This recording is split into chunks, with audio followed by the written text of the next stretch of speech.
ಮತ್ತೆ ನನಗೆ ವ್ಯತ್ಯಾಸ ಏನು ಕಾಣೋದಿಲ್ಲ. ಕಳೆದ ಬಾರಿ ಮತ್ತೆ ಇದು ಪ್ರೆಸ್ ಕಾನ್ಫರೆನ್ಸ್ ಶುರು ಮಾಡೋದಕ್ಕಿಂತ ಮುಂಚಿತವಾಗಿ ನಿಮ್ಮೆಲ್ಲರಿಗೂ ಕೂಡ ಬೆಳಿಗ್ಗೆಯಿಂದ ಆಗಿರ್ತಕ್ಕಂಥ ಅನಾನುಕೂಲಕ್ಕೆ ವಿಷಾದ ವ್ಯಕ್ತಪಡಿಸ್ತೀನಿ. ಎರಡನೇದಾಗಿ 79ನೇ ಸ್ವಾತಂತ್ರ್ಯೋತ್ಸವದ ಶುಭಾಶಯಗಳನ್ನು ನಿಮಗೆ ನಿಮ್ಮ ಮೂಲಕ ನನ್ನ ಕ್ಷೇತ್ರ, ನಮ್ಮ ಜಿಲ್ಲೆಯ ಎಲ್ಲ ನನ್ನ ಅಭಿಮಾನಿಗಳಿಗೆ, ಸಮಸ್ತ ಜನರಿಗೂ ಕೂಡ ಅರ್ಪಿಸಲಿಕ್ಕೆ ಬಯಸ್ತೇನೆ. ಮೂರನೇ ವಿಚಾರ ಅಂತ ಹೇಳಿದ್ರೆ, ನಾನು ಈಗಾಗಲೇ ಪ್ರಸ್ತಾಪ ಮಾಡಿದಂಗೆ ಕಳೆದ ಬುಧವಾರ ನಾನು ಬಂದಿದ್ದೆ, ಅವಾಗ ಸಚಿವ ಆಗಿ ಬಂದಿದ್ದೆ. ಇವತ್ತು ಮಾಜಿ ಸಚಿವನಾಗಿ ಬಂದ್ರೆ ಆ ಜನ ವಿಶ್ವಾಸ ಇವೆಲ್ಲ ನೋಡಿದ್ರೆ ನನಗೆ ಆ ಜನ ತೋರಿಸ್ತಕ್ಕಂಥ ಪ್ರೀತಿ ಮತ್ತೆ ಅವರ ಮುಖದಲ್ಲಿ ಬರ್ತಕ್ಕಂಥ ಕೆಲವು ಜನಕ್ಕೆ ದುಗುಡ ಇದೆ, ಇನ್ನು ಕೆಲವು ಜನಕ್ಕೆ ಅವರು ಒಂದು ರೀತಿಯಲ್ಲಿ ಸಂತೋಷನೂ ಪಡ್ತಾರೆ, ಇನ್ನು ಮೇಲೆ ನಮ್ಗೆ ಸಿಗ್ತಾರೆ ಯಾವಾಗ್ಲೂ ಅಂತ. ಹೀಗೆ ಇದು ವಿಭಿನ್ನವಾದಂತಹ ಮಿಶ್ರ ಪ್ರತಿಕ್ರಿಯೆಗಳನ್ನು ನಾನು ನಮ್ಮ ಜನರಲ್ಲಿ ನೋಡಿದ್ರೆ ಒಂದು ಅಂಶ ಅಂತೂ ಸ್ಪಷ್ಟ. ನನಗೆ ಅತಿ ಹೆಚ್ಚು ಪ್ರೀತಿ ವಿಶ್ವಾಸವನ್ನ ಇವತ್ತು ಬೆಳಿಗ್ಗೆ ಬಂದಾಗ ತೋರಿಸೋದು. ಅದು ನಾನು ನಿನ್ನೆ ರಾತ್ರಿ ಬೆಂಗಳೂರಿನಿಂದ ತುಮಕೂರು ಮನೆಗೆ ಬಂದೆ. ಮಧ್ಯಾಹ್ನ ಬಂದರೆ ತಿರ್ಗಾ ಜನ ಬರ್ತಾರೆ, ಈ ಪೊಲೀಸರಿಗೆ ಮತ್ತು ಬೇರೆಯವರಿಗೆಲ್ಲ ಅನಾನುಕೂಲ ಯಾಕೆ ಅಂತೇಳಿ ನಾನು ರಾತ್ರಿ ಬಂದೆ ಲೇಟ್ ಅವರ್ಸಲ್ಲಿ. ಆಮೇಲಿಂದ ಗೃಹ ಸಚಿವರು ಕೂಡ ಬಂದರು, ಅವರು 1 ಗಂಟೆ ಹೊತ್ತು ಉಭಯ ಕುಶಲೋಪರಿ ಮಾತಾಡಿ ಅವರು ಕೂಡ ಹೋದ್ರು. ಬೆಂಗಳೂರಿಂದ ಬಂದ್ಕೊಂಡು ಅವ್ರಿಗೆ ಎಲ್ಲ ಮಾಹಿತಿ ಇದೆ ಅಂತ ಬಂದರು. ಬಹಳ ಹೊತ್ತು ಇಬ್ರು ಎಲ್ಲ ಮಾತಾಡ್ಕೊಂಡು ಕೂತಿದ್ದು, ಹಳೆಯದು ಹೊಸದು ಎಲ್ಲ ಮಾತಾಡ್ಕೊಂಡು ಕೂತಿದ್ದು. ಆಮೇಲಿಂದ ಅವರು ಕೂಡ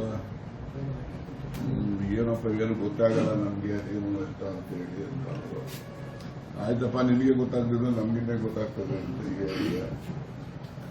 ನಿಮ್ಗೆಲ್ಲ ಗೊತ್ತಿರ್ತದೆ ಅದು ಇದು.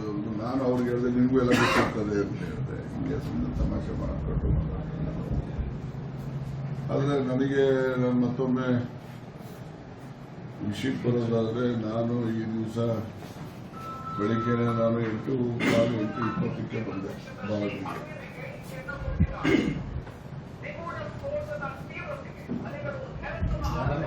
ಆಮೇಲೆ ಈ ದಿವಸ ನಾವು ಪ್ರಾರಂಭ ಮಾಡಿದ್ದು ಭಾರತದಿಂದ ಬಂದು ಅಂಬೇಡ್ಕರ್ ಅವರ ಪ್ರತಿಮೆಗೆ ಗೌರವವನ್ನು ಸಲ್ಲಿಸಿ ಮತ್ತು ನಮ್ಮ ಸ್ವಾತಂತ್ರ್ಯೋತ್ಸವದ ದಿನಾಚರಣೆ ಅಂಗವಾಗಿ ಏನೆಲ್ಲ ಕಾರ್ಯಕ್ರಮಗಳಿತ್ತು ಅಲ್ಲೆಲ್ಲ ಭಾಗವಹಿಸಿದಂಥದ್ದು. ಈ ವರ್ಷ ಬಹಳ ಚೆನ್ನಾಗೂ ಕೂಡ ಮಾಡಿದ್ದಾರೆ. ನಿಮಗೆಲ್ಲ ಏನು ಅನಿಸುತ್ತೋ ಗೊತ್ತಿಲ್ಲ, ಪ್ರತಿ ವರ್ಷ ನೋಡಿದ್ರಿ. ಈ ವರ್ಷ ಮಳೆ ಬಂದು ಅದೆಲ್ಲ ಕೆಲಸ ಆದರೂ ಕೂಡ ಯಾವುದೇ ರೀತಿಯ ಅನುಕೂಲ ಅಂತ ಸಂದವರು ಕೂಡ ಎಲ್ಲ ಅದಕ್ಕೆ ಎಚ್ಚರ ವಹಿಸಿದ್ದಾರೆ. ಮತ್ತೆ ಬೇರೆ ಎಲ್ಲ ಇಲಾಖೆ ಅಧಿಕಾರಿಗಳು ಭಾಗವಹಿಸಿದ್ದಾರೆ. ಮತ್ತೆ ನಾನು 2013ರಲ್ಲಿ ಮೊದಲು ಶಾಸಕ ಆದಾಗ ಆಗಿನ ಪೆರೇಡು, ಆಗಿನ ಭಾಗವಹಿಸುವಿಕೆ ಬಹಳ ಕಡಿಮೆ ಇರ್ತಾ ಇತ್ತು. ಯಾವುದೋ ಗವರ್ಮೆಂಟ್ ಸ್ಕೂಲ್ನವರು 2-3 ಸ್ಕೂಲ್ನವ್ರು ಬರೋದು, ಬೇರೆಯವರು ಖಾಸಗಿಯವರೆಲ್ಲ ಅಲ್ಲೆಲ್ಲ ಸ್ಕೂಲ್ ತೊಂದರೆ ಮಾಡ್ಕೊಂಡು ಹಂಗೆ ಹೊರಟೋಗ್ರು. ಆದರೆ ನಮ್ಮ ಪಟ್ಟಣದಲ್ಲಿರ್ತಕ್ಕಂಥ ಮಕ್ಕಳಿಗೆ ಒಬ್ರಿಗೊಬ್ರು ಪರಿಚಯ ಆಗಬೇಕು. ಯಾವ ಸ್ಕೂಲಲ್ಲಾರು ಹೋಗ್ತೀವಿ, ಆ ಸ್ಕೂಲ್ನವ್ರು ಅವನೇ ಇರ್ತಾರೆ, ಈ ಸ್ಕೂಲ್ನವ್ರು ಇವರೇ ಇರ್ತಾರೆ. ಒಬ್ರಿಗೊಬ್ಬರಿಗೆ ನಾವು ಮಧುಗಿರಿಯವರು, ಮಧುಗಿರಿ ವಾಸ ಮಾಡೋರು ಅಂತಕ್ಕಂಥದ್ದು ಆ ಸಂಪರ್ಕನೇ ಹೋಗೋ ರೀತಿ ಆಗ್ತಾ ಇತ್ತು. ಅದಕ್ಕೆ ನಾನು ಎಲ್ಲರಿಗೂ ಕರೆದು ಅವ್ರಿಗೆಲ್ಲ ಎಲ್ಲರೂ ಭಾಗವಹಿಸಬೇಕಂತ ಮನವಿ ಮಾಡಿದ್ದೆ. ಇವತ್ತು ನೋಡಿದಾಗ ನನಗೆ ಬಹಳ ಹೆಚ್ಚು ಶಾಲೆಯವರು ಕೂಡ ಭಾಗವಹಿಸಿದ್ರು. ಮತ್ತೆ ಶಿಸ್ತುಬದ್ಧವಾಗಿ ಕೂಡ ಮಕ್ಕಳಿಗೆ ಟ್ರೈನ್ ಅಪ್ ಮಾಡಿಕೊಂಡು ಅವನ್ನೆಲ್ಲ ಕರ್ಕೊಂಡ್ಬಂದಿದ್ರು. ನಾನು 13-14 ಆಫೀಸಲ್ಲಿ ನೋಡಿದೆ, ಬರೀ ಕಾಲದಲ್ಲಿ ಮಾರ್ಚ್ ಫಾಸ್ಟ್ ಮಾಡೋದು. ಈ ಶಿವಭಾಗ್ಯ ಕಾರ್ಯಕ್ರಮಕ್ಕೆ ಅದು ಕೂಡ ಮುಖ್ಯವಾದಂಥ ಪ್ರೇರಣೆ. ಬೇಸಿಗೆನಲ್ಲಿ ಅವರು ಸುಡೋ ಭೂಮಿ ಮೇಲೆ ಕಾಲಿಟ್ಕೊಂಡು ಬರ್ತಾರೆ ಮಕ್ಕಳುಗಳು. ನಾವು ನೋಡಿದ್ರೆ ಯಾರು ಚಪ್ಪಲಿ ಇಲ್ಲದೆ ಆಚೆಗೆ ಹೋಗಲ್ಲ. ಮಕ್ಕಳುಗಳಿಗೆ ನಮಗಿಂತ ಅವ್ರ ಕಾಲುಗಳೆಲ್ಲ ಇನ್ನೂ ಭಾಳ ಇದಿತ್ತು, ಸೆನ್ಸಿಟಿವ್ ಇತ್ತು. ನಮ್ಮ ಒಂದು ವಯಸ್ಸಾದ್ಮೇಲೆ ಆಗ್ತಾಯಿದ್ರು ನಡೆದಾಡಿ ಅದೆಲ್ಲ ಭಾಳ ಇದಾಗಿತ್ತು. ಆ ದೃಷ್ಟಿಯಿಂದ ಪಾಪ ಸಣ್ಣ ಮಕ್ಕಳು ಬರಿಗಾಲದಲ್ಲಿ ಇರ್ತವೆ ಅಂತೇಳಿ ಅದು ಒಂದು ಬಿಸಿಲಲ್ಲಿ ಕಾಲದಲ್ಲಿ ನಡೀತಾರೆ ಬರಿಗಾಲದಲ್ಲಿ. ಮತ್ತೆ ನಾನು ನಮ್ಮಲ್ಲಿ ಮಾರ್ಚ್ ಫಸ್ಟ್ಗೆ ಅವರು ನಾವು ಅದನ್ನ ಸರಿ ತಪ್ಪು ಅಂತ ಹೇಳೋದಲ್ಲ. ಪಾಪ ಇದ್ದಿದ್ರೆ ಅವರೇ ಬರಿಗಾಲದ ಮಕ್ಕಳನ್ನ ಕಳಿಸ್ತಾರೆ. ಹಸುಗಳಿಂದ ಹೊಟ್ಟೆ ತುಂಬದೇ ಕಷ್ಟ ಇರ್ತಲ್ಲ. ಅಂತ ಕಷ್ಟದಲ್ಲಿ ಇದ್ದಾಗ ನಾವು ಅವ್ರ ತಪ್ಪು ಅಂತ ನಾವು ಆಕ್ಷೇಪಣೆ ಮಾಡೋಕ್ಕಾಗಲ್ಲ. ಸೊ ಅದನ್ನ ಇಟ್ಕೊಂಡೇನೆ ನಾನು ಮಿಡಿಗೇಶಿಗೆ ಸಿಎಂ ಬಂದಾಗ ಅದನ್ನು ಇಟ್ಕೊಂಡೇನೆ ನಾನು ಈ ಶಿವಭಾಗ್ಯ ಕಾರ್ಯಕ್ರಮಕ್ಕೆ ಒತ್ತಾಯ ಮಾಡಿದ್ದು. ಮುಖ್ಯಮಂತ್ರಿಗಳು great enough to announce that program mitigation. ಇವತ್ತು ರಾಜ್ಯದ ಎಲ್ಲ ಮಕ್ಕಳಿಗೂ ಅನುಕೂಲ ಆಯಿತು, ನಮ್ಮ ಮಕ್ಕಳಿಗೂ ಅನುಕೂಲ ಆಯಿತು. ಅದು ಒಂದು ನನ್ನ ಕಾರ್ಯಕ್ರಮ ಶಿವಭಾಗ್ಯ ಕಾರ್ಯಕ್ರಮ ಅಂತೇಳಿ ಅಂದರೆ ನಾನು ಕೊಟ್ಟಿದ್ದಂತಂದ್ರೆ ನಾನು ಮನವಿ ಮೇಲೆ ಆ ಕಾರ್ಯಕ್ರಮ ಜಾರಿ ಆಗಿದ್ದು. ಅದಕ್ಕೋಸ್ಕರ ನಮ್ಮ ಕ್ಷೇತ್ರದ ಕಾರ್ಯಕ್ರಮ, ವಿದೇಶಿ ಕಾರ್ಯಕ್ರಮ, ನನ್ನ ಕಾರ್ಯಕ್ರಮ ಇರೋದಿಲ್ಲ. ಇಷ್ಟಾಗಿದೆ. ಮತ್ತೆ ಬಹಳಷ್ಟು ನಿಮ್ಗಳಿಗೂ ಎಲ್ಲ ಹೇಳಿ ಕಳಿಸಿರ್ತಾರೆ, ನಿಮ್ಮ ಅಲ್ಲಿ ಮೇಲಿಂದ ಆಫೀಸಿಂದ ಇಂಥವು ಕೇಳ್ಕೊಂಬನ್ನಿ ಅಂತ ಕೇಳ್ಕೊಂಬನ್ನಿ ಅಂತ ಹೇಳಿದ್ದಾಗ ನಾನು ಯಾವ ಪ್ರಶ್ನೆಗೂ ಏನೂ ಉತ್ತರ ಹೇಳೋದಿಲ್ಲ. ಇವತ್ತು ನಿಮ್ಮ ಯಾವ ಪ್ರಶ್ನೆಗೂ ಉತ್ತರ ಹೇಳೋದಿಲ್ಲ. ಒಂದಂತೂ ಹೇಳ್ತೀನಿ, ನಮಗೆ ನೋಡಿ, ಈಗ ರಾಹುಲ್ ಗಾಂಧಿ ವೋಟ್ ಚೋರಿ ಪ್ರಸ್ತಾಪ ತಗೊಂಡು ಇಡೀ ದೇಶದಲ್ಲಿ ಅದ್ರ ಬಗ್ಗೆ ಜಾಗೃತಿ ಮೂಡಿಸ್ತಾರೆ. ಅದು ಉತ್ತಮವಾದಂತಹ ಕೆಲಸ. ವೋಟ್ ಚೋರಿನಲ್ಲಿ ಅವರು ಜನಕ್ಕೆ ಜಾಗೃತಿ ಮೂಡಿಸ್ತಕ್ಕಂಥದ್ದಕ್ಕೆ ಮುಂದೆ ಎಲ್ಲರೂ ಎಚ್ಚರಿಕೆಯಿಂದ ಇರಪ್ಪ ನೀವು. ಇದು ಸಿಟಿಗಳಲ್ಲೇ ಜಾಸ್ತಿ ಮೋಸ ಮಾಡೋದು, ಹಳ್ಳಿಗಳಲ್ಲಿ ಮಾಡೋಕ್ಕಾಗಲ್ಲ. ಈಗ ಒಂದು ಬೂತಲ್ಲಿ, ಈಗ ನಮ್ಮ ಬೂತ್ ಲೆವೆಲ್ ಏಜೆಂಟ್ ಇರ್ತಾರೆ, ಅವ್ನ ಬೂತ್ ಹತ್ರ ಇರ್ತಾನೆ. ಯಾವನೇ ವೋಟರ್ಸ್ ಇದ್ದಾರೆ ಅನ್ನೋದು ಅವನಿಗೆ ಗೊತ್ತಿರ್ತದೆ. ಅವನಲ್ಲಿ ಓಟ್ ಹಾಕಕ್ಕೆ ಯಾರನ್ನ ಹೊಸಬರು ಬಂದ್ಬಿಟ್ರೆ ಓಟ್ ಹಾಕ್ಸಕ್ಕಿಲ್ಲ. ಅವರು ಜನ ಬನ ಸೇರ್ಕೊಂಡು ಯಾವ್ರೇನು ಅಂತೇಳಿ ಕಳಿಸ್ತಾರೆ. ನಿಮಗೆ ಒಂದು ಉದಾಹರಣೆ ಇದೆ, ದೊಡ್ಡೇರಿ ಬೂತಲ್ಲಿ ಇದೇ ವೀರಭದ್ರಯ್ಯನ ಮನೆಗೆ ಬೆಂಗಳೂರಿನವರು ಯಾರ್ಯಾರೋ ಅಲ್ಲಿ ಕೆಲಸ ಮಾಡೋರು, ಇಲ್ಲಿ ಕೆಲಸ ಮಾಡೋರು ಎಲ್ಲ ಸೇರಿಸೋದು ಓಟನ್ನು ಮಾಡ್ಕೊಂಡು SM ಕೊಲ್ಲಳ್ಳಿನಲ್ಲಿ ಅಲ್ಲಿ ಎಲ್ಲ ಮಾಡ್ತಾರೆ. ಒಂದು ಎಲೆಕ್ಷನ್ ನಲ್ಲಿ ದೊಡ್ಡೇರಿ ಬೂತ್ಗೆ ಯಾರು ಹೊಸಬರು ಕಾರ್ಗಳು ಬಂದು ಓಟ್ ಹಾಕಿ ಇಳಿತಿದ್ದಂಗೆ ಊರ್ನವರೆಲ್ಲ ಸೇರ್ಕೊಂಡು ಯಾವರನೇನು ಅಂತ ಹೇಳಿ ಅವ್ರನ್ನೆಲ್ಲ ಓಟ್ ಹಾಕಿ ಓಡಿಸ್ಬಿಟ್ರು. ಉದಾಹರಣೆ ಇದೆ, SM ಕೊಲ್ಲಳ್ಳಿ ಬೂತು ಪ್ಲಸ್ ದೊಡ್ಡೇರಿ ಬೂತ್ ಒಂದು. ಇದರಲ್ಲಿ ಹಿಂದಿನ ಚುನಾವಣೆಗಳಲ್ಲಿ ಈ ರೀತಿ ಎಲ್ಲ ಆಗಿರೋ ಅನುಭವ ಇದೆ. ಆ ದೃಷ್ಟಿಯಿಂದ ಹಳ್ಳಿಗಾಡಿನಲ್ಲಿ ಈ ರೀತಿ ವೋಟರ್ಸ್ನ ಬೇರೆ ಕಡೆಯವ್ರನ್ನ ತಂದು ಸೇರಿಸಿ ಇಲ್ಲಿ ವೋಟ್ ಹಾಕ್ಸ್ಕೊಳ್ಳೋದಕ್ಕಾಗಲ್ಲ. ಸಿಟಿಗಳಲ್ಲಿ ಅದಕ್ಕೆ ಸ್ಕೋಪ್ ಇರ್ತದೆ. ಯಾಕೆಂದ್ರೆ ಪಕ್ಕದ ಮನೆಯವನೇ ಯಾವನವನಂತ ಗೊತ್ತಿರಲ್ಲ ಸಿಟಿಗಳಲ್ಲಿ. ಹಾಗಾಗಿ ಅಂತ ಕಡೆ ಈ ವೋಟ್ಗಳು ಯಾರೋ ಹೊಸಬ್ರು ಬಂದು ಸೇರ್ಕೊಳ್ಳೋದು, ಅವ್ರುಗಳು ವೋಟ್ ಹಾಕ್ಸೋದು, ಇದು ಒಂದು ರೀತಿಯಲ್ಲಿ ನಡೀತದೆ. ಇದೆಲ್ಲ ಈಗ ಮೊದಲಿಂದಲೂ ಈ RSS ಇದೆಲ್ಲ ಇದಾರಲ್ಲ, ಅವರು ಇದನ್ನೆಲ್ಲ ಬಹಳ ಸಿಸ್ಟಮೆಟಿಕ್ ಆಗಿ ಮಾಡುವಂತ ಅನುಭವ ಇರ್ತದೆ. ನಮ್ಮ ಕಾಂಗ್ರೆಸ್ನಲ್ಲಿ ಅಷ್ಟೊಂದು ಸಿಸ್ಟಮೆಟಿಕ್ ಆಗಿ ಮಾಡಲ್ಲ. ಯಾಕಂದ್ರೆ ಕಾಂಗ್ರೆಸ್ ಅಂತ ಹೇಳಿದ್ರೆ ಅದು mass based party. BJP cadre based party. BJP, communist ಇವೆಲ್ಲ ಕೇಡರ್ ಬೇಸ್ಡ್ ಅವೆಲ್ಲ. ಈಗ ಯಾವುದೋ ಊರುಗಳಿಗೆ RSS ಯಾರೋ ಬಂದು ಯಾವ್ದೋ ಮನೇಲಿ ಮಲಿಕೊಂಡಿದ್ದು ಅವ್ರ ಮನೆಯಲ್ಲಿ ಅವ್ರು ಬ್ರೈನ್ ವಾಶ್ ಮಾಡಿ ಅವ್ರ ಮೇಲೆ ಉಂಡು ಅಲ್ಲೇ ಹೋಗ್ತಾರೆ. ಈಗ ನಮ್ಮಲ್ಲಿ ಯಾರು ಹಂಗೆ ಹೋಗ್ತಾರೆ? ಅದರಿಂದ ನಾವಿನ್ನು ಕಾರ್ಯಕರ್ತರಿಗೆ ಇನ್ನೂ ಎಚ್ಚರಿಕೆಯಿಂದ ಇಲ್ಲಪ್ಪ, ಕೆಲಸ ಮಾಡಿ ಅಂತ ಹೇಳಿ ಬರೀ ನನ್ನ ಕ್ಷೇತ್ರದಲ್ಲಿ, ನಮ್ಮ ಜಿಲ್ಲೆಯಲ್ಲಿ, ನಮ್ಮ ರಾಜ್ಯದಲ್ಲಿ, ಇಡೀ ದೇಶದಲ್ಲಿ ಕಾಂಗ್ರೆಸ್ ಕಾರ್ಯಕರ್ತರು ಎಲೆಕ್ಷನ್ಗೋಸ್ಕರನೇ ಸಜ್ಜಾಗಬೇಕು. ಬರೀ ಅನೌನ್ಸ್ ಮಾಡಿದ್ಮೇಲೆ ನಾವು ವೋಟ್ ಲಿಸ್ಟ್ ಹುಡ್ಕೊಂಡು ವೋಟ್ ಯಾರ್ಯಾರು ಇದೆ ಅಂತ ನೋಡ್ಕೊಂಡು ಅವ್ರ ಮನೆ ಹೋಗೋದಲ್ಲ. ಒಂದು ತಂಡ ಹೆಂಗಿರ್ಬೇಕಂದ್ರೆ ಬೂತ್ ಕಮಿಟಿಯವರು ಎಷ್ಟು ವೋಟ್ ಇದಾವೆ, ಯಾರ್ಯಾರು ಇದಾವೆ ಅಂತೇಳಿ ವೋಟ್ ಲಿಸ್ಟ್ ಮುಚ್ಚಿಟ್ಟು ಹೇಳ್ಬೇಕು. ಅವನು ಅಷ್ಟು ಮಟ್ಟಿಗೆ ಅವನು ತಯಾರಿರ್ಬೇಕು. ಅವಾಗ ಮಾತ್ರ ಅವನಿಗೆ ಬೂತ್ ಲೆವೆಲ್ ಏಜೆಂಟ್ಗೆ ಆ ಬೂತಲ್ಲಿ ಅವನಿಗೆ ಹಿಡಿತ ಇದೆ ಅಂತ ಹೇಳಿ ನಾವು ಅನ್ಕೋದು. ಇಲ್ಲಾಂದ್ರೆ ಸುಮ್ಮನೆ ಯಾವುದೋ ಒಂದು ಮನೆಯಲ್ಲಿ ಯಾವುದೋ ವೋಟ್ ಐತೆ ಅಂತಂದ್ರೆ ಅದು ಸರಿಯಾದಂಥದ್ದಲ್ಲ. ಎಲ್ಲ ಮಾಹಿತಿ ಅವ್ರಿಗೆ ಇರಬೇಕು ಬೂತ್ ಲೆವೆಲ್ ಏಜೆಂಟ್. ಈ ಒಂದು ವೋಟ್ ಚೋರಿ ಇದರಲ್ಲಿ ಅದು ಜಾಗೃತಿ ನಮ್ಮಲ್ಲೂ ಕೂಡ ಬರ್ತಾ ಇದೆ. ಅದನ್ನ ವೆಲ್ಕಮ್ ಇಟ್ ಅಂತ ಹೇಳಿ ಅವತ್ತು ಹೇಳಿದ್ದೀನಿ, ಇವತ್ತು ಹೇಳ್ತಾ ಇದ್ದೀನಿ. ರಿಗಾರ್ಡಿಂಗ್ ಆಲ್ ಅದರ್ ಥಿಂಗ್ಸ್ ಏನ್ ಕಾರಣ ಏನು ಅಂದ್ರೆ ನನಗಿನ್ನೂ ಗೊತ್ತಿಲ್ಲ. ನಾನು ಮೊನ್ನೆ ಫಸ್ಟ್ ಡೇ ಸೋಮವಾರ ಸಾಯಂಕಾಲ ಹೇಳಿದ್ದೀನಿ. ಇದೆಲ್ಲ ಅಸೆಂಬ್ಲಿ ಕಳೆದ ಮೇಲೆ ನಾನು ದೆಹಲಿಗೆ ಹೋಗಿ ಎಲ್ಲರನ್ನೂ ಭೇಟಿ ಮಾಡಿ ನಾನು ಏನು ಏನಿದೆ ವಿಚಾರ ಏನು ಅಂತೇಳಿ ತಿಳಿದ ಮೇಲೆ ನಾನು ಕಾರಣ ಏನು ಅನ್ನೋದನ್ನು ನನಗೆ ಗೊತ್ತಾಗ್ತದೆ. ಅಲ್ಲಿವರೆಗೂ ನನಗೂ ಕೂಡ ಏನು ಕಾರಣ ಗೊತ್ತಾಗೋದಿಲ್ಲ. ಈ ಥರ ಎಲ್ಲ ಇದೆ. ಬಟ್ ನನಗೆ ಅಧಿಕಾರ ಹೋದ ಕ್ಷಣಕ್ಕೆ ನನಗೇನು ಬೇಸರನೂ ಇಲ್ಲ, ಏನೂ ಇಲ್ಲ. ನಮಗೆ ಈಗ ರಾಜ್ಯ ಮಟ್ಟದಲ್ಲಿ ಸಿದ್ದರಾಮಯ್ಯನವರು ಅವರ ಆಡಳಿತ ಮತ್ತು ಅವರು ಬಡವ ಪರವಾಗಿ ಕೆಲಸ ಮಾಡೋದ್ರಿಂದ ಅವ್ರಿಗೆ ಜನರ ಆಶೀರ್ವಾದ ಇದೆ ಅಂತ ಸರ್ಕಾರ ಬಂದಿರ್ತಕ್ಕಂಥದ್ದು. ಹಾಗೆ ರಾಷ್ಟ್ರ ಮಟ್ಟದಲ್ಲೂ ಕೂಡ ಇನ್ನೊಂದು 20 ಸೀಟು ಜಾಸ್ತಿ ಬಂದಿದೆ ಲೋಕಸಭೆಗೆ, ಇಂಡಿಯಾ ಒಕ್ಕೂಟಕ್ಕೆ. ಪ್ರಧಾನಮಂತ್ರಿ ರಾಹುಲ್ ಗಾಂಧಿನೇ ಆಗ್ತಾ ಇತ್ತು. ಸುಮಾರು ಈಗ ವೋಟ್ ಚೋರಿ ಇದು ಸುಮಾರು ದೇಶದಲ್ಲಿ ಒಂದು 70-80 ಕಡೆ ಈ ರೀತಿ ಮಾಡಿದ್ದಾರೆ ಅಂತಕ್ಕಂಥದ್ದನ್ನ ಮಾಧ್ಯಮದಲ್ಲಿ ಎಲ್ಲ ನಾನು ನೋಡ್ತಾ ಇದ್ದೀನಿ. ಈಗ 79 ಕಡೆ ಮಾಡದೇ ಇದ್ದಿದ್ರೆ 20 ಸೀಟ್ ಇಂಡಿಯಾ ಒಕ್ಕೂಟ ಜಾಸ್ತಿ ಬಂದಿದ್ರೆ ಮೋದಿ ಪ್ರಧಾನಮಂತ್ರಿ ಆಗ್ತಾ ಇರಲಿಲ್ಲ. ಅದರಿಂದ ಇವೆಲ್ಲ ರಾಜಕೀಯದಲ್ಲಿ ಮೋಸಗಳು ಬಹಳ ದಿವಸ ನಡೆಯೋದಿಲ್ಲ, ಏನೋ ಒಂದ್ಸರಿ 2 ಸರಿ ನಡೀಬೋದು. ಸದಾಕಾಲ ಮೋಸಗಳು ಸುಳ್ಳು ಅವಕ್ಕೆಲ್ಲ ಆಯಸ್ಸಿರೋದಿಲ್ಲ. ಅವಕ್ಕೆಲ್ಲ ಸತ್ಯಕ್ಕೆ ಮತ್ತೆ ನ್ಯಾಯಕ್ಕೆ ಅದಕ್ಕೆ ಆಯಸ್ಸಿರ್ತದೆ. ಅದು ಸ್ವಲ್ಪ ಲೇಟ್ ಅಷ್ಟೇ. ಅದಕ್ಕೋಸ್ಕರ ಇದು ರಾಜಕಾರಣದಲ್ಲಿ ನನಗೇನು ಏಳು ಬೀಳು ಇವೆಲ್ಲ ಏನು ಹೊಸದಲ್ಲ. 84, 94, 2004 ಮೊನ್ನೆ ದೇವೇಗೌಡರು ಚುನಾವಣೆ ಯಾವ ವರ್ಷ ಆಗಿದ್ದು 19 ನನಗೆ 2019 ಇವೆಲ್ಲವೂ ಕೂಡ ನನಗೆ ರಾಜಕೀಯದಲ್ಲಿ ವ್ಯತ್ಯಾಸಗಳು ಬಂದಂಥ ದಿನಗಳವೆಲ್ಲ. ಅದಕ್ಕೆ ಆ ವ್ಯತ್ಯಾಸ ಏನೇ ಬಂದರೂ ಕೂಡ ಜನರ ಆಶೀರ್ವಾದ ಇರೋ ತನಕ ನಾನು ಅದನ್ನು ನಿಭಾಯಿಸಲಿಕ್ಕೆ ಸಾಧ್ಯ. ಜನರ ಆಶೀರ್ವಾದ, ಜನರ ಬೆಂಬಲ ಇದ್ರೆ ಎಂಥ ಸಂಗತಿ ಎಂಥ ಪರಿಸ್ಥಿತಿ ಬಂದರೂ ಕೂಡ ನಿಭಾಯಿಸಲಿಕ್ಕೆ ಸಾಧ್ಯ.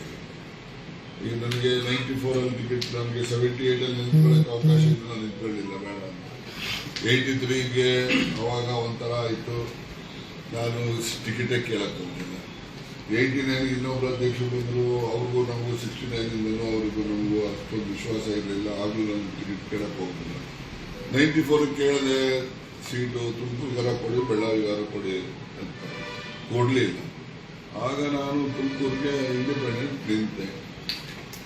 26,000 ಓಟ್ ಹಾಕ್ಬಿಟ್ಟು ನನಗೆ ಗೊತ್ತಿಲ್ಲ, ನಾನು ಅಷ್ಟೊಂದು ಓಟ್ ಬರ್ತವೆ, ಒಂದು 10,000 ಬರ್ತವೆ ಅಂತ ಅಂದ್ಕೊಂಡಿದ್ದೆ, ಬರ್ಬೋದು ಅಂತ. ನಾನು ಕ್ಯಾಂಪೇನು ಮಾಡಕ್ಕೆ ಹೋಗ್ತೀನಿ.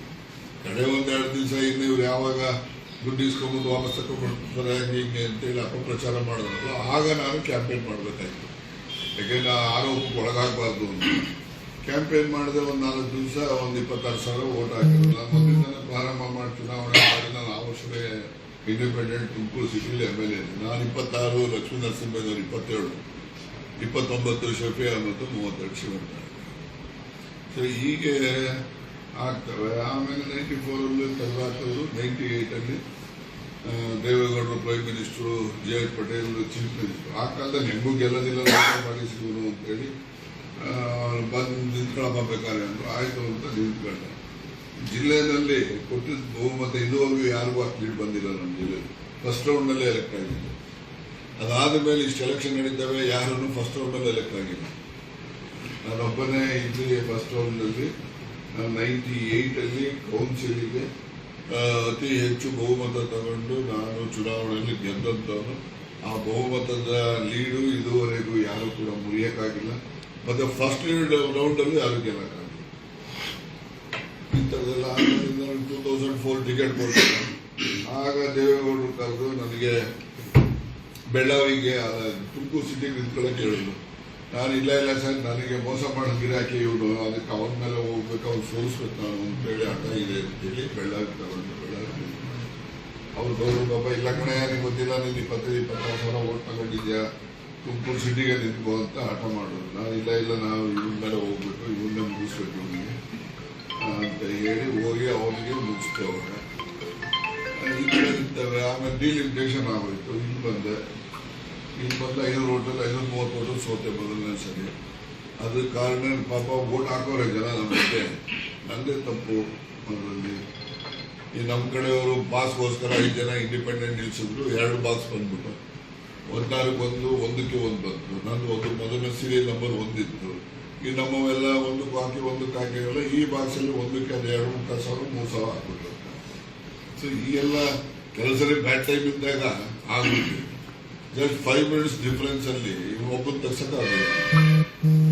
ಹೀಗೆ ಇರ್ತವೆ ಅದೆಲ್ಲ. ನಾನೇನು ಈ ಅಪ್ಸ್ ಅಂಡ್ ಡೌನ್ಸ್ 5-30 ಸೋತೆ. ಎರಡನೇ ಸರಿ 1 ವರ್ಷ ಆದ್ಮೇಲೆ ಆಯಮ್ಮ ಬಂದರು, ಕುಮಾರಸ್ವಾಮಿ ಮನೆಯವರು, ಅವ್ರಿಗೂ 2000 ಸೋತೆ. ನಾನು 2000 ಮ್ಯಾಟರ್ ಆಫ್ 1000 ಡಿಫರೆನ್ಸ್ ಅಷ್ಟೇ.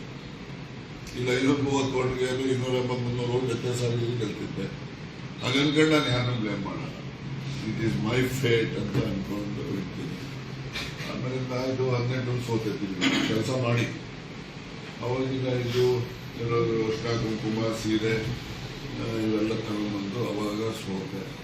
ನನಗೇನು ಸೋಲು ಗೆಲುವು ಎರಡನ್ನೂ ನಾನು ಒಂದೇ ರೀತಿಯಲ್ಲಿ ಸ್ವೀಕಾರ ಮಾಡೋನು. ಅಧಿಕಾರನೂ ಅಷ್ಟೇ. ಬಂದರೆ ಅಧಿಕಾರ ಜನಪರವಾಗಿ ಕೆಲಸ ಮಾಡ್ತಿದ್ದೆ. ಅಧಿಕಾರ ಇಲ್ಲದೆ ಇದ್ರೆ ಏನು ನಮ್ಮ ಮಾತು ನಡೀತದೋ ಅಷ್ಟು ಸೀಮಿತವಾಗಿ ಮಾಡ್ತೀನಿ. ಇದು ನನ್ನ ಕಳೆದ 50 ವರ್ಷದ ರಾಜಕೀಯ ಇತಿಹಾಸದಲ್ಲಿ ನಾನು ನಡೆದು ಬಂದಿರ್ತಕ್ಕಂಥ ರೀತಿ. ಮತ್ತೆ ನಾನು ಯಾವತ್ತೂ ಸುಳ್ಳು ಹೇಳೋನು ಅಲ್ಲ, ಮೋಸ ಮಾಡೋನು ಅಲ್ಲ, ದುಡ್ಡು ಹೊಡೆಯೋನು ಅಲ್ಲ. ಗೊತ್ತಾಯ್ತಾ? ದುಡ್ಡು ಹೊಡೆಯೋನು ಅಲ್ಲ, ಸುಳ್ಳು ಹೇಳೋನು ಅಲ್ಲ. ಸ್ವಾರ್ಥಕ್ಕೋಸ್ಕರ ನಾನು ಯಾವತ್ತೂ ಸುಳ್ಳು ಹೇಳಿಲ್ಲ. ಬೇರೆ ಯಾರಿಗಾರ ಒಂದು ಅನುಕೂಲ ಆಗಿರಬೇಕಾದ್ರೆ ಸುಳ್ಳು ಹೇಳಿರ್ತೀನಿ. ಯಾರಿಗೋ ಒಬ್ಬರು ನಂಬಿರೋ ಅವ್ರಿಗೆ ಒಂದು ಅನುಕೂಲ ಆಗಬೇಕು ಅನ್ನೋ ಸುಳ್ಳು ಹೇಳಿರ್ತೀನಿ, ಅಧಿಕಾರಿಗಳಿಗೂ ಇನ್ನೊಬ್ಬರು. ಬಟ್ ಸ್ವಂತಕ್ಕೆ ಬಂದರೆ ನಾನು ಯಾವತ್ತೂ ಸುಳ್ಳು. ಇದು ನಾನು ಬಂದಿರೋದು. ಇವತ್ತು ಪಾಪ ಜನ ಎಲ್ಲ ನಮಗೆ ಅವ್ರ ವಿಶ್ವಾಸ ನೋಡಿದ್ರೆ ನಮ್ಗೆ ಅಧಿಕಾರ ಇಲ್ಲಿರ ಹಾಳಾಗೋಗ್ಲಪ್ಪ, ಇವ್ರ ವಿಶ್ವಾಸ ಸಾಯೋವರೆಗೂ ನಾನು ಉಳಿಸ್ಕೊಂಡು ಹೋಗೋ ಅಷ್ಟು ದೇವರು ನನಗೆ ಶಕ್ತಿ ಕೊಟ್ಟರೆ ಸಾಕು ಅಂತ ನಾನು ದೇವರಲ್ಲಿ ಪ್ರಾರ್ಥನೆಯನ್ನು ಮಾಡಿದ್ದೀನಿ. ಮನಸ್ಸನ್ನು ಕೂಡ 100 ಸಲ ಅದನ್ನು ಭಾವನೆ ವ್ಯಕ್ತ ಮಾಡ್ತೀನಿ. ಏನೆಲ್ಲ ನಿಮ್ಮ ಇವರೆಲ್ಲ ಬಂದ್ಬಿಟ್ಟವ್ರೆ ಬಂದಿದ್ರು ಸ್ವಾಮಿ, ಹುಡುಗನ ಕರ್ಕೊಂಡು ಅದೆಲ್ಲ ಬಂದಿದ್ರು. ಎಲ್ಲ ಗರ್ಗಣಿಗೆ ಮನೆಗಳೆಲ್ಲ ಇವು ಮಾಡಿಸಿದ್ರು. ಅಧ್ಯಕ್ಷ ಅವರು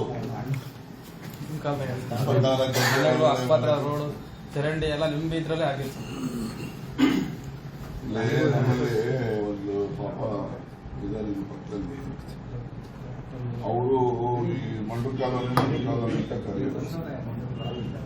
ಮಂಡ್ರು ಅಂತ ಹೇಳಿದ್ರೆ ನಾಯಕರ ಜಾಗದಲ್ಲಿ ಪ್ರಿಮಿಟಿವ್ಸ್ ಅವರೇ ಒರಿಜಿನಲ್. ನಾವು ಈ ಕೋತಿ ಮಂಗನಿಂದ ಮಾನವ ಹೆಂಗಾದ ಹಂಗೆ ಇವರು ಮಂಡ್ರಿಂದ ನಾವೆಲ್ಲ ನಾಯಕರಾಗಿರೋದು. ಗೊತ್ತಾಯ್ತಾ? ನಮ್ದು ಇನ್ಸ್ಟಿಂಕ್ಟ್ ಅಲ್ಲಿಂದ ಇರ್ತದೆ. ಪಾಪ ಅವರು ವಿದ್ಯೆ ಇಲ್ಲ, ಬುದ್ಧಿ ಇಲ್ಲ. ಇವನೊಬ್ಬ ಹೆಂಗೋ ಓದ್ಕೊಂಡ್ಬಿಡ್ತಾರೆ. ನಾನು ಇವನಿಗೊಂದು ಯಾವ್ದೋ ಕೆಲಸ ಕೊಟ್ಟೆ, ಇವನು ದಿವಸ ಕೆಲಸ ಮಾಡಿದ್ರೆ ಎಲ್ಲ ಹೋಗ್ಬಿಟ್ಟ. ಈಗ ಆಮೇಲೆ ಬಂದ ಹಿಂಗೇನು ಮಾಡೋದು ಅಂತ ಕೇಳ್ತಿದ್ವಿ. ಅವನಿಗೆ ಅದೇ ಕೆಲಸ ಕಂಟಿನ್ಯೂ ಮಾಡ್ಕೊಡ್ತಾ ಇದ್ದೆ. ಒಬ್ಬರು ವಿದ್ಯಾಕ್ಕೆ ಹೋಗ್ತಿರ್ಲಿಲ್ಲ. ಮಕ್ಕಳೆಲ್ಲ ಮುಚ್ಚಕ್ಕೆ ಹೋಗೋದು ಟೌನ್ಗೆ. ಅವರು ದೊಡ್ಡವರೆಲ್ಲ ಅಲ್ಲಿ ಇಲ್ಲಿ ಅವರು ಮದುವೆ ಮನೆ ಅಲ್ಲಿ ಇಲ್ಲಿ ಕೆಲಸಕ್ಕೆ ಹೋಗೋದು. ಈ ಥರ ಬಡ್ತಾನ. ಅವ್ರು ಮಲಗಬೇಕಂದ್ರೆ ಪೈಪ್ ಬೆಡ್ ಮಾಡಿಬಿಟ್ಟು ಅದಕ್ಕೆ ಸೀರೆ ಕಟ್ಕೊಂಡು ಮಲ್ಕೊಳ್ಳೋರು. ಅಲ್ಲೇನು ಹೆಗ್ಗಣ ಅವು ಏನು ಬಂದ್ರು ಅವಕ್ಕೇನು ಆಗ್ತಾನೆ ಇರಲಿಲ್ಲ. ಅಷ್ಟು ಅವರು ಅಮಾನವೀಯವಾಗಿ ಜೀವನ ಮಾಡ್ತಾ ಇದ್ರು. ಈ ಕಾಲದಲ್ಲಿ ಅವರೆಲ್ಲ ಮನೆಗೆಲ್ಲ ಕಟ್ಸ್ಕೊಂಡು ಈಗ ಪ್ರತಿ ಮನೆಯಲ್ಲೂ ಸ್ಕೂಲು ಕಾಲೇಜ್ಗೆ ಹೋಗ್ತಾರೆ. ಪ್ರತಿಯೊಬ್ಬರು ಕೂಡ ಸಣ್ಣ ಪುಟ್ಟ ವ್ಯಾಪಾರ ಮಾಡ್ತಾರೆ. ಒಂದು ಗುಜರಿ ಸಾಮಾನು ಇರ್ಬೋದು, ಇನ್ನೊಂದು ಇರ್ಬೋದು ಮಾಡ್ತಾರೆ. ಎಲ್ಲ 2 ವೀಲರ್ ಇಟ್ಕೊಂಡವ್ರೆ, ಮನೆಯಲ್ಲೆಲ್ಲ ಟಿವಿ ಹಾಕೊಂಡವ್ರೆ. ನೋಡಿದ್ರೆ ನನಗೆ ಬಹಳ ಸಂತೋಷ ಆಗ್ತದೆ. ಅಟ್ಲೀಸ್ಟ್ ಅಷ್ಟು ಕುಟುಂಬಗಳು ಇದರಲ್ಲಿ ಒಂದು ಅವರು ಕೂಡ ನಾಗರಿಕರಂತೆ ಜೀವನ ಮಾಡುವಂತ ವಾತಾವರಣ ಸೃಷ್ಟಿ ಆಯ್ತಲ್ಲ ಅಂತೇಳಿ ಖುಷಿ ಪಡುವಂತ. ಕಾರ್ಯಕರ್ತರೆಲ್ಲ 3-4 ದಿನದ ತುಂಬಾ ಬೃಹತ್ ಪ್ರತಿಭಟನೆ ಮಾಡಿದ್ದಾರೆ. ರಿವೋಕ್ ಮಾಡಬೇಕು ಅನ್ನುವಂತ ಅವ್ರ ಮನವಿ. ಯಾವ ರಿವೋಕ್? ನಿಮ್ಗೆ ಸಚಿವ ಸ್ಥಾನ ಮತ್ತೆ ಕೊಡಬೇಕು. ಸಚಿವ ಸ್ಥಾನ ಸಮಯ ಬಂದಾಗ ತಗತ್ತೀನಿ ನಡೀದೆ. ಅದಕ್ಕೆ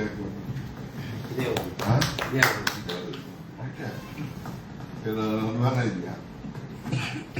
ನಾನು ನೋಡಿ ಇದುವರೆಗೆ ನನ್ನ ಜೀವನದಲ್ಲಿ ಸಣ್ಣ ಹುಡುಗರಿಂದ ಚಿಕ್ಕ ಹುಡುಗರಿಂದ ಫಸ್ಟ್ ಸ್ಟ್ಯಾಂಡರ್ಡ್ ಹುಡುಗರಿಂದನೂ ಕೂಡ ನಾನು ಏನೇನು ಆಗಬೇಕು, ಏನು ಗಳಿಸ್ಬೇಕು ರಾಜಕೀಯವಾಗಿ, ಮತ್ತೆ ಯಾವ ಥರ ಇರ್ಬೇಕು ನಾನು ಅಂತ ಅನ್ಕೊಂಡ್ ಬಂದಿದ್ದೀನಿ. ನಮ್ಮ ಸ್ನೇಹಿತರು ಹೆಂಗಿರ್ಬೇಕು ಅಂತ ಅನ್ಕೊಂತಿದ್ದೀನಿ. ಅವೆಲ್ಲರೂ ಸಾಧಿಸಿದೆ. ಇದುವರೆಗೆ ಇದು ಹೇಳ್ತಾ ಇದೆಯಲ್ಲ, ಇದನ್ನು ಸಾಧಿಸಿದೆ. ಏನು ತೊಂದರೆ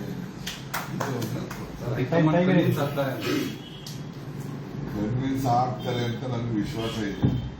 ಯಾಕೆಂದ್ರೆ ಅಲ್ಲಿ ಅದೊಂದು ಜನಗಳು ಕೆಲವು ಡೆಲ್ಲಿನಲ್ಲಿ ವಿರುದ್ಧವಾಗಿ ವ್ಯವಸ್ಥಿತವಾಗಿ ಮಾಡೋರು ಇರಬಹುದೇನೋ ಅಂತ ಅನ್ಕೊಂತೀನಿ. ಅವು ವ್ಯವಸ್ಥಿತವಾಗಿ ಯಾರನ್ನಾದ್ರೂ ಮುಗಿಸ್ಬೇಕು ಅಂತಂದ್ರೆ ನಮ್ಗೇನು ವಿದ್ಯೆ ಬರಲ್ಲ ಅಂತೆಲ್ಲ ನಮಗೂ ಬರ್ತದೆ. ನಾವು ಮಾಡೋಕ್ಕೆ ಸಮಯ ಯಾಕೆ ವೇಸ್ಟ್ ಮಾಡ್ಬೇಕು ಅದಕ್ಕೆ? ಅದೇ ಸಮಯ ಯಾರು ಜನಗಳಿಗೆ ನಾನು ಒಳ್ಳೇದು ಮಾಡುವಂಥದ್ದಕ್ಕೆ ಉಪಯೋಗ ಮಾಡೋಣ ಅಂತಂದು ನಾನು ಸಮಯ ಯಾವುದಕ್ಕೆ ಉಪಯೋಗ ಮಾಡಬೇಕು ಯಾವುದಕ್ಕೆ ಮಾಡಬಾರ್ದು ಅನ್ನೋ ತೀರ್ಮಾನ ಮಾಡಿ ಒಳ್ಳೆ ಕೆಲಸಕ್ಕೆ ಉಪಯೋಗ ಮಾಡೋಣ ಅಂತ ಇದ್ದೀನಷ್ಟೇ. ಕಾಣದ ಕೈ ಕೆಲಸ ಮಾಡೋದು, ಕಾಣದ ಕೈ ಕೆಲಸ ಮಾಡೋದು. ಕಾಣದ ಕೈ ಕೆಲಸ ಮಾಡಿದ್ರೆ ಮತ್ತೆ ಹಿಂಗೆ ಏಕಾಏಕಿ ತೀರ್ಮಾನ ಬರಬೇಕಂದ್ರೆ ಏನಪ್ಪ? ಮುಖ್ಯಮಂತ್ರಿಗಳಿಗೆ ಗೊತ್ತಿಲ್ಲ.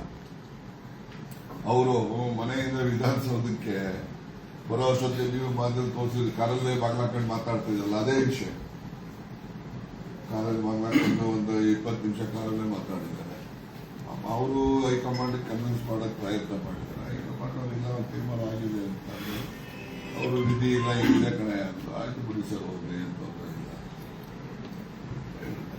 ಹಂಗೇನೀಗ ರಾಜ್ಯದಲ್ಲಿ ಒಳ್ಳೆ ಸರ್ಕಾರ ಕೊಡ್ತಾರೆ, ಪರವಾಗಿ ಕೆಲಸ ಇದೆ, ಗ್ಯಾರಂಟಿಗಳು ಇವೆಲ್ಲ ಜನಗಳಿಗೆಲ್ಲ ಮುಟ್ಟಿದ್ದಾವೆ.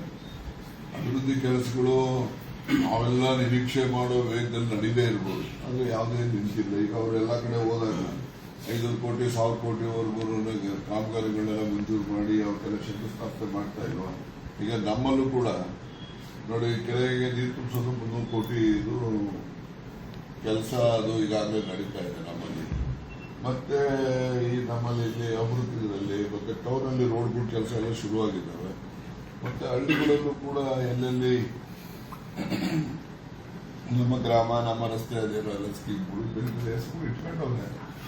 ಹಳ್ಳಿಗಳಲ್ಲೂ ಕೂಡ ರಸ್ತೆಗಳು ಅವೆಲ್ಲ ಮಾಡ್ತಿದ್ವಿ. ಈಗ ಸೋಮಣ್ಣ ಲೋಕಸಭಾ ಸದಸ್ಯರಾಗಿ ನಮ್ಮ ಪ್ರತಿನಿಧಿ ಆದರು. ನಮಗೆ ಸುಮಾರು ಈಗಾಗಲೇ ಒಂದು 18, 26, 20, 30 ಕೋಟಿಯಷ್ಟು ಕಾಮಗಾರಿಗಳಿಗೆ ಹಣ ಬಿಡುಗಡೆ ಮಾಡಿಸ್ಕೊತಾರೆ ಕೇಂದ್ರದಲ್ಲಿ. ಅಲ್ಲಿ ಮುದ್ದೇನಹಳ್ಳಿ ಹತ್ರ ಒಂದು ಬ್ರಿಡ್ಜು 18.5 ಕೋಟಿ, 18 ಕೋಟಿ 34 ಲಕ್ಷ ಎಲ್ಲ. ಇನ್ನೊಂದು 8 ಕೋಟಿ ಯಾವುದು ಅಲ್ಲಿ ಒಂದು ಕಲ್ದೇಪುರದ್ದು ಒಂದು ರಸ್ತೆ, ಇನ್ನೊಂದು 3 ಕೋಟಿ 3 ಕೋಟಿ ಇನ್ನೊಂದು 3 ಕೋಟಿ. 18, 30 ಪ್ಲಸ್ ಒಂದು 8, ಒಂದು 3, 29 ಕೋಟಿ ಅಷ್ಟಿದೆ. ಇದು 80 ಕ್ರೋಸ್ ಬರ್ತದೆ ನಮಗೆ. ಪಾಪ ಅವರೆಲ್ಲ ಕೆಲಸ ಮಾಡಿದ್ರೆ ನಾವು ಅವ್ರಿಗೊಂದು ಅಭಿನಂದನೆ ಹೇಳ್ಬಿಟ್ರೆ, ನಮ್ಮ ಕ್ಷೇತ್ರದ ಪ್ರತಿನಿಧಿಯಾಗಿ ಕೇಂದ್ರದ ಸಚಿವರಾಗಿ ನಮ್ಮ ಮಧುಗಿರಿ ಕ್ಷೇತ್ರಕ್ಕೆ ಇಷ್ಟು ಅನುಕೂಲ ಮಾಡಿದ್ದಾರೆ. ಇದೇ ತರ ಕೊಟ್ಗೆರೆಗೂ ಮಾಡಿದ್ದಾರೆ. ಕೊಟ್ಗೆರೆಗೂ ಒಂದು 40 ಕೋಟಿಯಷ್ಟು ಬಂದಿದೆ ದುಡ್ಡು. ನಾವು ಹಂಗಂತ ಅಂದಾಕ್ಷಣಕ್ಕೇನೆ ಹೋದ್ರೆ ಸೋಮಣ್ಣನ ಹೋಗ್ಬಿಟ್ಬಿಟ್ರು ರಾಜಣ್ಣ ಅಂತ ಹೇಳಿ ಏನ್ ಮಾಡೋದು? ಬಿಜೆಪಿ ಹೋಗ್ತೀರಾ ಅನ್ನೋಂತ ಅದೊಂದು ಶ್ರೀರಾಮುಲು ನಾನೇ ಕಾಂಗ್ರೆಸ್ ಕರ್ಕೊಂಡ್ಬರ್ತೀನಿ ಅವ್ರಿಗೆ. ಶ್ರೀರಾಮುಲಿಗೆ ನನಗೆ ಏನಾಗಿದೆ ಪಾಲಿಟಿಕ್ಸ್ ಅಲ್ಲಿ ನನಗೆ ಹಿರಿತನ ಇದೆ. ಇವರೆಲ್ಲ ಇನ್ನೂ ಚಿಕ್ಕವರಿದ್ದಾಗಲೇ ನಾವೆಲ್ಲ ರಾಜಕೀಯದಲ್ಲಿ ಬೆಳೆದಿದ್ದು.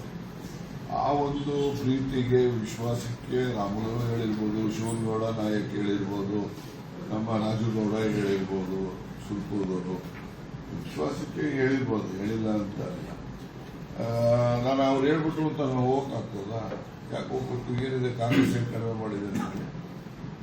ಏನಪ್ಪ ಕಡಿಮೆ ಮಾಡಿದೆ ಇರ್ಬೋದು. ಇವೆಲ್ಲ ಫೇಸಸ್ ಇರ್ತವೆ, ಇವೆಲ್ಲ ಅಂಶಗಳು ಇವೆಲ್ಲ ಇರ್ತವೆ.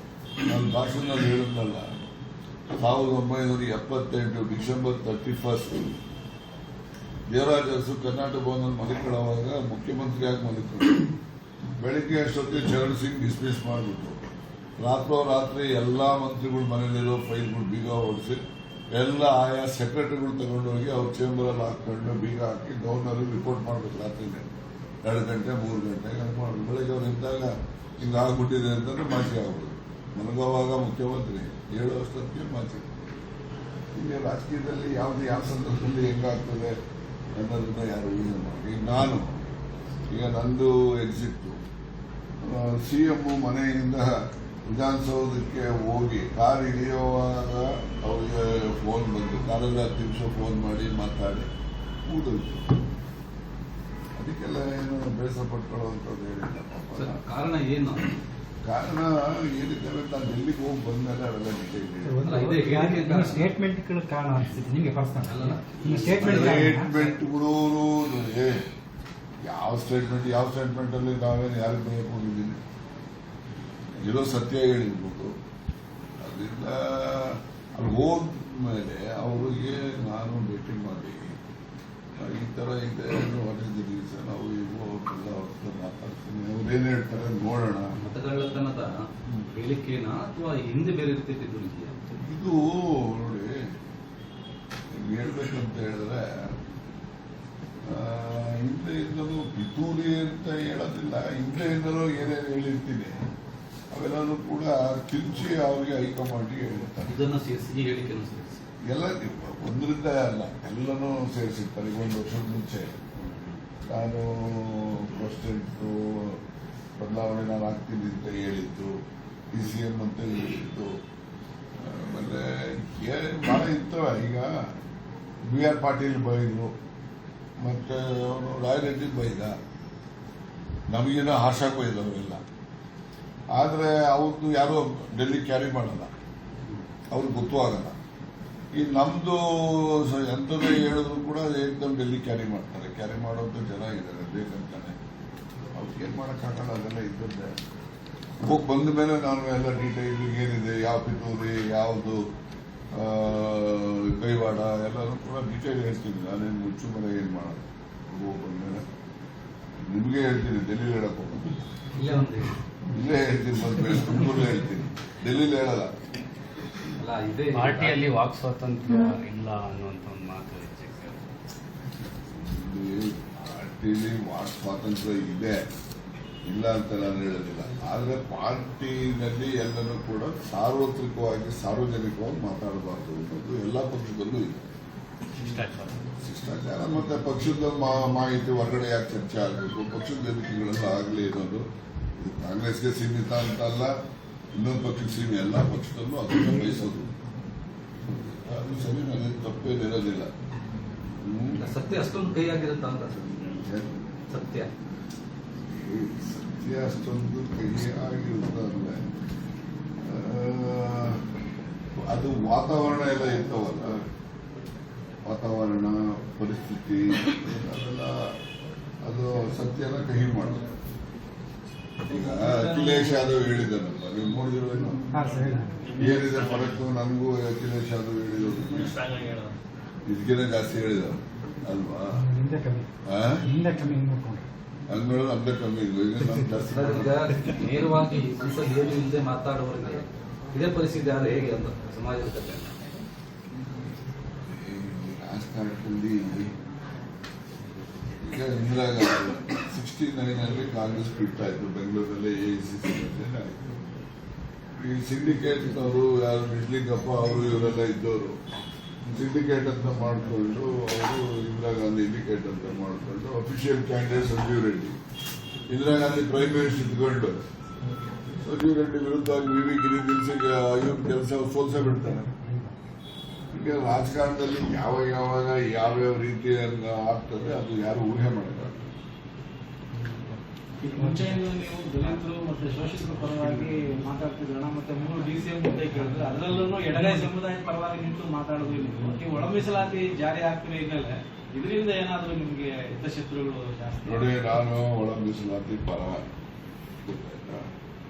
ಮತ್ತೆ ದಲಿತರು ಹಿಂದುಳಿದವರು ಅವರು ಅಂತಕ್ಕಂಥ ಜೊತೆಗೆ ಎಲ್ಲ ಜಾತಿಯಲ್ಲಿರೋ ಬಡವರ ಪರವಾಗೂ ಇರಬೇಕು. ನಾನು ಎಷ್ಟು ಸರಿ ಈಗ ನನ್ನ ಜೊತೆ ಬಂದು ಒಪ್ಪತ್ತು ಊಟ ಮಾಡೋ ಬ್ರಹ್ಮಾಂಡ ಮನೆ ನಾನು ತೋರಿಸ್ತೀನಿ. ಒಂದೇ ಊಟ ಮಾಡೋದು, ಬೆಳಗ್ಗೆ ಕಾಲು ಕುಡಿತಾರೆ, ಉರಿ ತಿಂತಾರೆ, ರಾತ್ರಿ ಹೊತ್ತೊಂದು ಊಟ ಮಾಡಿ ಮಾಡ್ತಾರೆ. ಇವತ್ತು ನಾನು ತೋರಿಸ್ತೀನಿ ಇವರು ಬ್ರಾಹ್ಮಣರ ಮನೆ ಎಷ್ಟೊತ್ತು ಊಟ ಮಾಡ್ತಾರೆ, ಎಷ್ಟು ಜನ ಅವರ ಮನೆ ತೋರಿಸ್ತೀನಿ.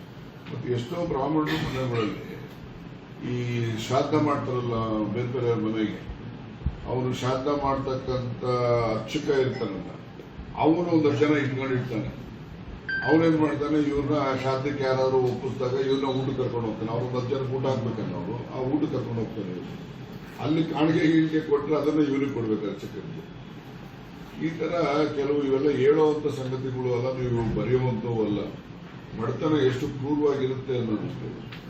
ಬಡತನ ಅನ್ನೋದು ಕ್ರೂರತೆಗೆ ಇನ್ನೊಂದು ಉದಾಹರಣೆ, ನೀವು ಚಿಕ್ಕಮಗಳೂರು ಹತ್ರ ಒಂದು ಊರಿದೆ, ನಾವು ಈಗೆಲ್ಲ ಚೆನ್ನಾಗಿದ್ದಾರೆ, ಅವ್ರುಗಳು ವ್ಯಾಪಾರ ಮಾಡೋರು ಉಳಿಯಾರಲ್ಲಿ ಹೋಗಿ 1,000 ರೂಪಾಯಿ ತಿಂಗ್ಸ್ ತಗೊಂಡು, ಇಲ್ಲಿ ಕೇಳಿದ್ರೆ 1,000 ರೂಪಾಯಿ ತಿಂಗ್ಸ್ ತಗೊಂಡು 100 ರೂಪಾಯಿಗೆ 900 ರೂಪಾಯಿ ಕೊಡೋರು 1,000 ರೂಪಾಯಿ ಬರ್ಕೊಳ್ಳೋರು ಉಳಿಯಾರಲ್ಲಿ. ಅವರು ಬೆಳಿಗ್ಗೆನೆ ತಗೊಂಡು ಮದುವೆ ಮನೆಗಳ ಹತ್ರ ಅಲ್ಲಿ ಇಲ್ಲಿ ಜನಸಂದಣಿ ಇರೋಂಥ ಕಡೆ ಹೋಗಿ ಆ ಪೀಪಿ ಬಿನ್ನು ಇವೆಲ್ಲ ಮಾರಾಟ ಮಾಡಿಕೊಂಡು ಸಾಯಂಕಾಲ ದುಡ್ಡು ಕೊಟ್ಬಿಟ್ಟು ಉಳಿದಿದ್ದ ದುಡ್ಡಲ್ಲಿ ಮನೆಗೆ ಏನಾದ್ರು ತಗೊಂಡೋಗಿ ಅಡುಗೆ ಮಾಡ್ಕೊಂಡು ಊಟ ಮಾಡೋದು. ವ್ಯಾಪಾರ ಆಗದೆ ಸಾಮಾನು ಹೋಗಿ ವಾಪಸ್ ಕೊಟ್ಬಿಟ್ಟು ಅವನು ಸಾಲ ತೀರಿಸ್ಬಿಟ್ಟು ಯಾವ್ದಾದ್ರು ಮದುವೆ ಮನೆ ಅಲ್ಲಿ ಇಲ್ಲಿದ್ರೆ ಇವರು ಕತ್ಲಲ್ಲಿ ಹೋಗಿ ಕೂತ್ಕೊಂಡು ಊಟ ಮಾಡ್ಬಿಡೋದು. ಅವ್ರೇನಾದ್ರು ನೋಡದೇ ಇದ್ರೆ ಊಟ ಮಾಡಿ ಬಂದ್ಬಿಡ್ತಾರೆ. ನೋಡ್ಬಿಟ್ರೆ ಎಬ್ಬಿಸ್ ಕಳಿಸಿದ್ರೆ ಈ ಎಲೆ ಬಿಸಾಕಿರ್ತಾರಲ್ರಿ, ಆ ಬಿಸಾಕಿರೋ ಕಸದ ಎಲೆನಲ್ಲಿ ಹುಡುಕಣೆ ಏನೋ ಸಿಗುತ್ತಾ ಅಂತ ತಿಂತಾರೆ. ಅಲ್ಲೂ ಸಿಕ್ಕಿಲ್ಲ ಮನೆಗೆ ಹೋಗಿ ನೀರು ಕುಡಿದು ಮಲಿಕತ್ತಾರೆ. ಆ ತರ ಫ್ಯಾಮಿಲಿಗಳನ್ನ ನಾನು ನೋಡಿದ್ದೆ. ಅವ್ರಿಗೆ ಜಾತಿ ಯಾವುದು ಅಂತಾನೆ ಗೊತ್ತಿಲ್ಲ ಅವ್ರಿಗೆ. ನಾವು ಅಂಥವ್ರು ನೋಡಿ ಅಂಥವ್ರು ಏನಾದ್ರು ನಾವು ಮನುಷ್ಯರನ್ನ ಮಾಡದೇ ಇದ್ರೆ ನಮ್ಗೆ ಸ್ವಾತಂತ್ರ್ಯ ಯಾಕೆ ಬರಬೇಕು? ನಾವು ರಾಜಕೀಯದಲ್ಲಿ ಗಣ್ಯರು ಅಂತ ನಾವೇ ಕೇಳಿಸ್ಕೊಳ್ಳೋಕೆ ಯೋಗ್ಯತೆ ಇದೆಯಾ ನಮಗೆ? ಅಂಥವ್ರಿಗೂ ಕೂಡ ಬದುಕುವಂಥದ್ದು ಸ್ವಾಭಿಮಾನದಲ್ಲಿ ಇಲ್ಲುವಂಥದ್ದು ಒಂದು ವಾತಾವರಣ ಸೃಷ್ಟಿ ಮಾಡಲಿಲ್ಲ ಅಂದ್ರೆ ಏನ್ ಪ್ರಯೋಜನ ಹೇಳಿ?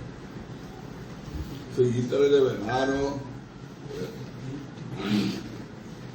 ಯಾರು ಅಸಹಾಯಕರಿದ್ದಾರೆ, ಧ್ವನಿ ಇಲ್ಲದ ಸಮುದಾಯಗಳಿರ್ತವೆ, ಆ ಜನಗಳಿಗೆ ಬಡವರ ಪರವಾಗಿ ಇರ್ತಕ್ಕಂಥವ್ರೆ ಹೊರತು ನಾನೇ ನಮ್ಮ ಜಾತಿ ಪರ ನಾವೇನಿರೋರು ಅಲ್ಲ. ಈಗ ಎಡಗೈ ಸಮುದಾಯ ಅಂತ ಹೇಳಿದ್ರೆ ಅವ್ರಿಗೆ ರಾಜಕೀಯವಾಗಿ ಪ್ರಾತಿನಿಧ್ಯ ಕುಗ್ಗೋಗ್ತಾ ಇದೆ. ನಮ್ಮ ರಾಜ್ಯದಲ್ಲಿ ಒಂದು ಕಾಲದಲ್ಲಿ 35 ರಿಸರ್ವ್ ಸೀಟ್ ಇದ್ರೆ ಒಂದು 25 ಇರ್ತಿದ್ರು ಎಡಗೈನವರು. ಗೊತ್ತಾಯ್ತಾ? ಈಗ ಎಷ್ಟು ಬಂದವ್ರೆ? ಇಬ್ಬರು ಬಂದವ್ರೆ ಕಾಂಗ್ರೆಸ್ ಪಾರ್ಟಿನಲ್ಲಿ. ಒಂದು ನಮ್ಮ KGF ಇಂದ ನಮ್ಮ ಶಶಿಧರ್ ಅವರ ಮನೆಯವರೊಬ್ರು, ಇನ್ನೊಬ್ರು ಅಲ್ಲಿ ಮಾಯಕೊಂಡದಲ್ಲಿ ಬಸವರಾಜು ಅಂತೇಳಿ ಬಸವಂತಪ್ಪ ಅಂತ ಕರಿತೀವಿ, ಅವರೊಬ್ಬರು ಬಿಟ್ರೆ 25 ಇಬ್ಬರಲ್ಲಿ ರಾಜಕೀಯ ಪ್ರಾತಿನಿಧ್ಯ ಇದ್ದಂಗೆ ಆಗಿದ್ದಾರೆ. ಅದೇ ತರ ಬೇರೆ ಬೇರೆ ಅಪಾಯಿಂಟ್ಮೆಂಟ್ ಅಲ್ಲಿ ಅಲ್ಲಿ ಇಲ್ಲಿ ಎಲ್ಲ ಕಡೆ ಪ್ರೊಫೆಸರ್ ಸ್ಕೂಲ್ ಮಾಡೋದ್ರಲ್ಲಿ ಅವ್ರಿಗೆ ಅನ್ಯಾಯ ಆಗಿದೆ. ಅಪಾಯಿಂಟ್ಮೆಂಟ್ ಮತ್ತೊಂದು ಇದರಲ್ಲಿ ಇವೆಲ್ಲ ಇರ್ತವೆ. ಅದಕ್ಕೋಸ್ಕರ ಅವ್ರಿಗೆ ಬೇಡಿಕೆ ಸರಿ ಇದೆ, ಅವ್ರ ಬೇಡಿಕೆಗೆ ಸಿದ್ದರಾಮಯ್ಯನವರು ಕೂಡ ಸಹಮತ ಇದೆ. ಈಗ ನಾಳೆ ಶನಿವಾರ ಕರೆದಿದ್ರು ಮೀಟಿಂಗು, ಮುಂದಾಕಿದ್ದಾರೆ ಗುರುವಾರಕ್ಕೆ. ಮುಂದಾಕಿದ್ದಕ್ಕೂ ಒಂದು ಕತೆ ಕಟ್ತಾರೆ. ನಾಳೆ ಯಾಕೆ ಅವರು ಮಾಡೋಕ್ಕಾಗಿಲ್ಲ ಅಂದ್ರೆ ಈಗ ಬೇರೆ ಬೇರೆ ಜಿಲ್ಲೆಗಳಿಗೆ ಮಂತ್ರಿಗಳು ಎಲ್ಲ ಈ ಫ್ಲಾಗ್ ಹಾಕಿ ಹೋಗೋರೆ. ಇವತ್ತು ಬೆಳಗ್ಗೆ ಇರ್ತದೆ, ಸಂಜೆ ಅಲ್ಲಿ ಕಲ್ಚರಲ್ ಪ್ರೋಗ್ರಾಮ್ಸ್ ಎಲ್ಲ ಇರ್ತವೆ, ಇವ್ರು ಭಾಗವಹಿಸಬೇಕಾಗ್ತದೆ. ನಾಳೆ ಬೆಳಗ್ಗೆ 11 ಗಂಟೆಗೆ ಎಲ್ಲಿ ಬರೋಕ್ಕಾಗ್ತದೆ ಅವರು? ಆ ದೃಷ್ಟಿಯಿಂದ ಮುಂದಾಕಿದ್ದಾರೆ. ಅವತ್ತೇ ಹೇಳಿದ್ರು ನಾವು ಸರ್ ಅವ್ರು ಬರೋಕ್ಕಾಗಲ್ಲ ಎಲ್ಲರೂ ಅಂತ ಅಂದ್ರು. ಅದೇನು ಕಥೆನೋ ಇಲ್ಲ ಎಲ್ಲ ಮಾಡ್ಬೇಡ, ಫ್ರೀ ಇರ್ತೀವಿ, ಅವ್ರು ರಜಾ ಇರ್ತದೆ ಅಂತ ಅವರು ಕಳ್ಕಳಿ ಇಟ್ಕೊಂಡು ಆದಷ್ಟು ಜಾಗ್ರತೆ ಮಾಡಬೇಕು ಅಂತ ಮಾಡಿದ್ರು. ಇವತ್ತು ಮುಂದಾಕಿದ್ದೀವಿ ಅಂತಾರೆ, ಅದಕ್ಕೊಂದು ವ್ಯಾಖ್ಯಾನ ಕೊಡ್ತಾರೆ. ಇವ್ರ ವಿರುದ್ಧ ಅವರೇ ಅದಕ್ಕೆ ಬೇಕು ಅಂತಾನೆ ಫಿಕ್ಸ್ ಮಾಡಿ ಮುಂದಾಗ್ತಾರೆ. ಪ್ರಾಕ್ಟಿಕಲ್ ಡಿಫಿಕಲ್ಟೀಸ್ ಏನು ಅನ್ನೋದು ಯಾರು ಅರ್ಥ ಮಾಡ್ಕೊಳ್ಳೋದಿಲ್ಲ. ಮೇಲ್ನೋಟಕ್ಕೆ ಸುಮ್ಮನೆ ಅರ್ಜೆಂಟ್ಗೆ ಕನ್ಕ್ಲೂಷನ್ ಬಂದ್ಬಿಡೋದು. ಹೌದಲ್ವಾ? ಹೌದಾನೆ. ಈಗ ನಾಳೆ ಬರೋಕ್ಕಾಗ್ತದೆ 11 ಗಂಟೆಗೆ ಎಲ್ಲ ಫ್ಲಾಗ್ ಹಾಯಿಸ್ಲಿಕ್ಕೆ ಎಲ್ಲ ಜಿಲ್ಲೆಗಳಿಗೂ ಹೋಗಿರ್ತಾರೆ. ಅವರು ಅದನ್ನು ನೋಡಿಕೊಂಡು ಗುರುವಾರ ಇರೋ ಅಸೆಂಬ್ಲಿ ಇರ್ತದೆ ಬಿಡು, ಅವತ್ತೇ ಸಾಯಂಕಾಲಕ್ಕೆ ಮಾಡೋಣ ಅಂತ ಬೆಳಿಗ್ಗೆ 9 ಮಾಡೋಣ ಅಂತ ಅಂದ್ಕೊಂಡಿರ್ತಾರೆ. ಈ ಒಂದು ಅವ್ರ ಬಗ್ಗೆ ಅಸಮಾಧಾನ ಇರೋರು ಏನಂತಾರೆ, ಈ ಸಿದ್ದರಾಮಯ್ಯ ವಿರುದ್ಧ ಕಂಡ್ರಿ ನೋಡ್ರಿ ಬೇಕು ಅಂತಾನೆ ಮುಂದಾಕವ್ರೆ ಅಂತಾರೆ. ಹೀಗೆ ಇವೆಲ್ಲ ಕೆಲವು ಆಂತರಿಕವಾಗಿ ಕೆಲವು ಏನು ಸಮಸ್ಯೆಗಳಿದೆ ಅವೆಲ್ಲ ತಿಳ್ಕೊಂಡು ನಾವು ಹೇಳೋದು ಕಲ್ತ್ಕೋಬೇಕು. ಡೆಲ್ಲಿಗೆ ಹೋಗಿ ಬಂದ್ಮೇಲೆ